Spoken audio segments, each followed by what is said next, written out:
रहेगा, एकता रहेगा तो राजनीति करने का कोई दरकार नहीं।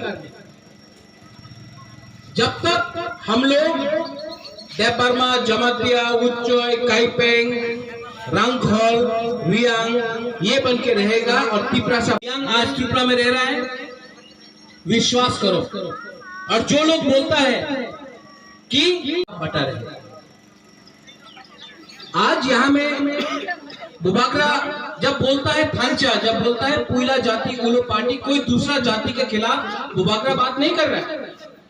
हमने किसी के खिलाफ बात नहीं किया है, लेकिन बोला है कि अपना तिप्रासा को कौन ने बर्बाद किया? अपने ऊपर विश्वास करो।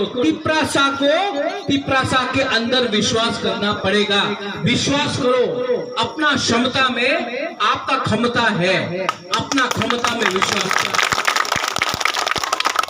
सब लोग बोलता था आंचलिक पार्टी जीतबे ना एडीसी इलेक्शन, आंचलिक पार्टी क्यों दिन जीतबे ना?